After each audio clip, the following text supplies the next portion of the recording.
Howdy, everyone. Matt here. I got a question for you. What do you think of that professional list coming out, not having physical therapy, occupational therapy, or speech therapy on it? Let's talk about it.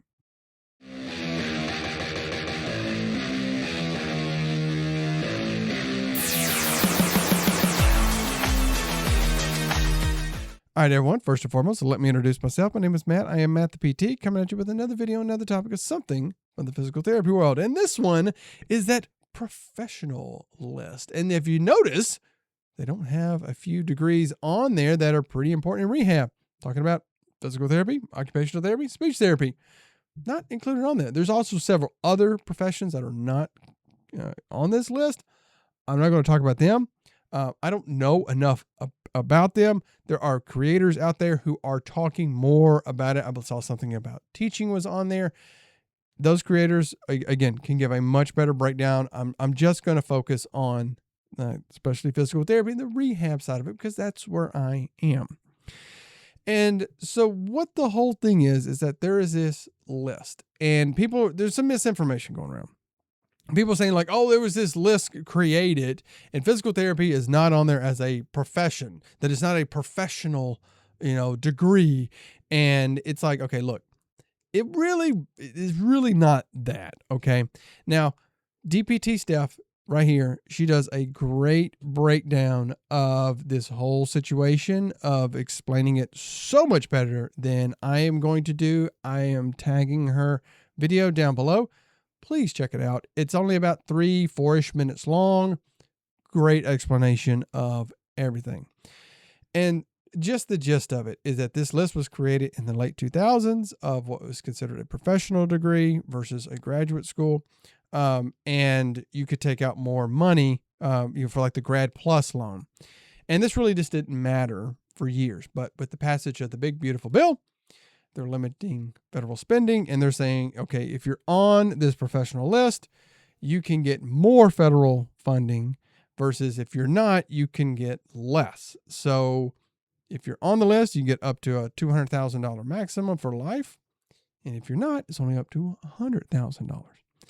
And this affects PT and rehab, occupational speech, because average student loan debt coming out of school is $150,000. And so people have pointed out that the cost of school with where it's at, people probably either won't go to school, they won't be able to finish school, or if they do, they're going to have to go find private loans to help cover the rest of the cost of it, because gone are the days of being able to work a part-time job and just pay for school. And I want to tell anyone who is not a PT or whatnot, and I love the 10-second solution. And the 10-second solution, if you don't know what that is that when somebody thought of a solution that for all of about 10 seconds, and people just talk about with school, like, just go get a part-time job. Oh my God. Oh, I can't believe you had the answer all along. I never thought about that. Yeah. Oh, you should have like 17 roommates that just live around the house and they just pay. People just throw out these things. It's like, look, did you not think that people have already tried that? Honestly, like, you don't think that they really thought about that or tried it? And I'm going to tell you, with physical therapy school, it is a graduate level program. But you are taking like undergrad hours. And when I mean that, like, you are taking 12, 15, 16, you're taking a lot of hours. So like with undergrad, that's what, 12 to 15 you consider full time. Most grad schools outside of that, it's like 9 hours or so. But when you're in these programs, you're taking a whole lot. And what does that mean? You're in class a whole lot. What are you doing outside of class? You are studying on that, which and I'm on probably a little bit of a tangent here, but when people throw that out, oh, well, why don't you just get a part-time job? Yeah. The issue is places don't want to hire people for part-time like that. And I'm going to tell you, in the job market of just trying to find something, it's pretty hard. I tried it years ago when I was in school. The only calls I got back, they wanted a minimum number of hours that I could provide. I could not provide. There was like 20 hours. They're like, okay, you have to be able to provide that. Okay, I can't guarantee to be able to provide 20 hours a week because of my schedule.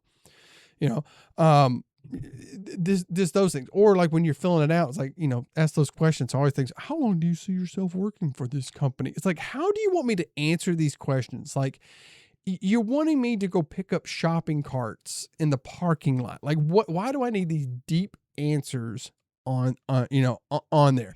So gone are the days of really walking into most places and just shaking the manager's hand and they just give you the job.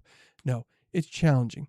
And I also like to bring this up, that they tell you, oh, you should just go find a job and work while you're in school. And if you do that, okay, what are you doing? You're dedicating time to school and you're trying to work. And if school starts to slip, what are they going to say? Well, why are you not focusing on school? Well, you're complaining at me about working enough. Okay, I got to pay my.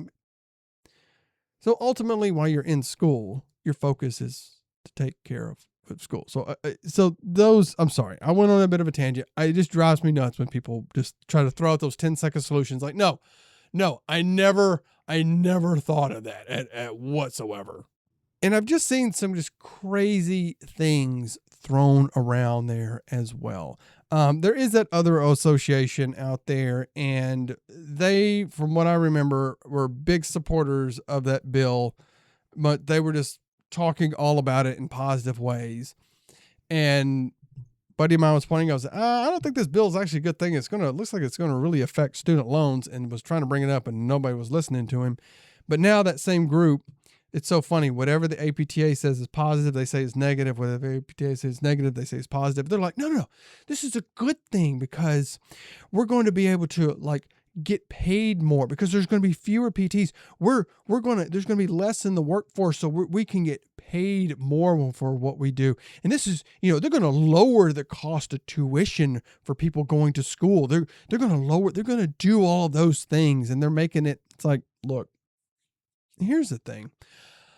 I really don't see schools lowering their tuition cost. Okay. And I see people talking about this as well, the whole Vision 2020 thing, and people coming out when this comes up, that's like the first thing out of their mouth is the Vision 2020. If you want to watch my video about when people bring that up, I'm like, look, you need a DeLorean to go back in time because you're talking about the past. We can't change it. We can't do anything about it. Okay. The cost of school went up. I'm going to ask you this. Do you believe at that time what was going on? It's always like hindsight's 2020, that they saw, okay, all of these changes are going to happen. That they thought, oh, well, the cost of school is going to go crazy. Did they think that? No. The thing was to make us like an autonomous, profession that we can work. They were trying to set us up for a better, future. They were trying to do that. Did they know the cost of school was going to go up? No. That's the thing. So whenever I see people bring it up, it's like, cool, great. Who cares? You can't change it. Cool. What? And as well, if the APTA comes out and goes, oh yeah, sorry, we messed it up. What are you going to do? You're going to be like, well, okay. You're living in the past. If you bring up Vision 2020 on like any of this stuff, you're living in the past. And as well, it's the schools that increase the cost. Okay. The schools take more money. They get more money. That's what all I've seen with this. It's not the APTA raising the cost of these programs. It's the schools. It's the universities and colleges that are doing this. Why nobody is getting upset with them and demanding them to lower their costs, I have no idea. And actually, if you talk to educators, actually go talk with educators. They're working to try to make it as cost effective as possible. Not the private schools. I've talked to some people that said, yeah, those private institutions, they don't care. They honestly don't care. They said, but the state schools, the public ones, they said they are trying to be as, financially, cost effective as possible. Just try whatever that they are doing. It's not the programs they're saying we are just going to just increase. No, they reckon. Actually, just if you have a problem, go talk to somebody and as a human being. Okay, don't come in there and start demanding stuff like that. Sit down.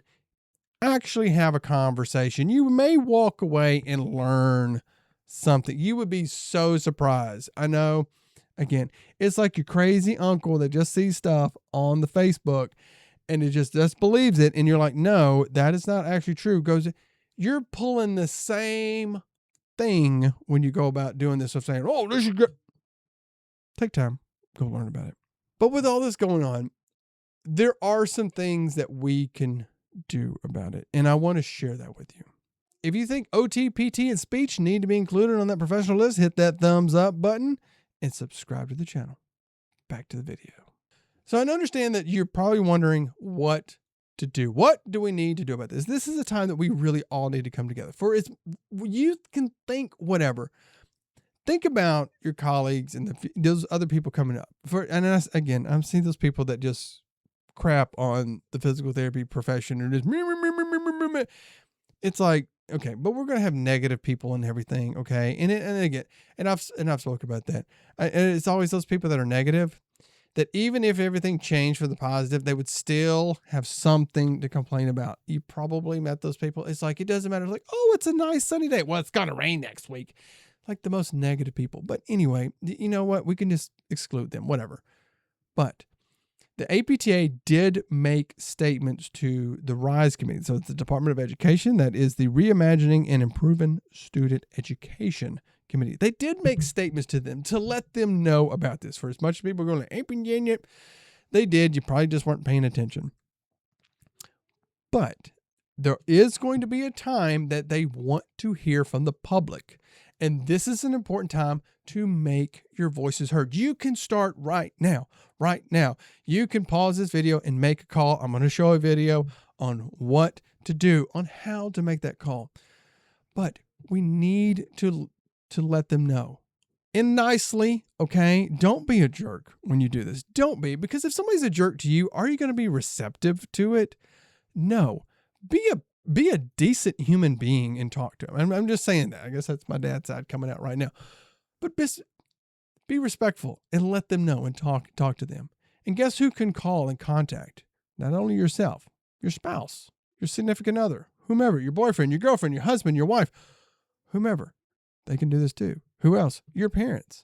You can have your grandparents. You can have your siblings. You can have your friends. You can have the receptionist that you work with, the aide that you work with, the billing people that you work with, the patients that come in, your next door neighbor down there, the crazy guy at the gym or whatever. All of those can make a call and do this because it all affects them. It will end up affecting them down the road. The decisions and things that you make now can affect later. Again, bring up the Vision 2020 things. Yes, those things did happen and stuff happened down the road. But you all have to work on this to let them know. Lend your voice. Let them know, hey, we want this to change. The physical therapy, occupational therapy, speech therapy, those need to be included on that list because you are going to exclude so many people. And I have feared this about physical therapists as well. If the cost of school keeps going up, eventually you're only going to have a certain population of people who can go to school. And I would say it's typically going to be people from upper middle class and upper class demographics because they're going to be the only ones who afford it. And are they going to be able to understand the struggles and issues and things that go on with people who didn't come from an upper middle class or upper class, that came from those other classes of people? Do you think that they're going to understand those things? And it's not to speak badly about them or poorly. It's like, no, you didn't grow up around that. You did not understand that. Great example of that I just saw. It was on Johnny Carson. And he had Richard Pryor and some lady, this is in the 70s, and she was talking about growing up in the 20s and about how, like in the 70s, how it was so hard in the 20s when she was growing up about to do anything. She was like, nope. Nowadays people have access to all this stuff and all this food and all that. And Richard Pryor's like, not everybody. And people, and he's pointing out that it's like, no, that's your view of everything. There are other things out there, and we need to be considerate of that. So who do you contact? Well, you can find your representative. You can go, I will put the links here on where you need to go. You can find your representative for your area and your senators. And they have a way to contact them. And if you'd like to know what to do, here's a short little video on how it goes. Yes, my name is your name.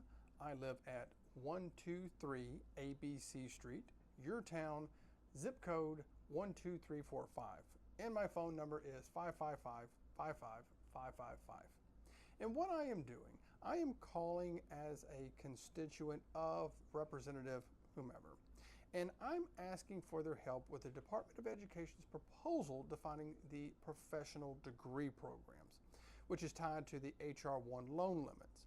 This current definition is a problem because it mistakenly leaves out programs like physical therapy, occupational therapy, speech therapy, nursing. This could seriously limit how much financial aid students can get, potentially hurting our healthcare workforce supply, especially in communities that already don't have enough providers.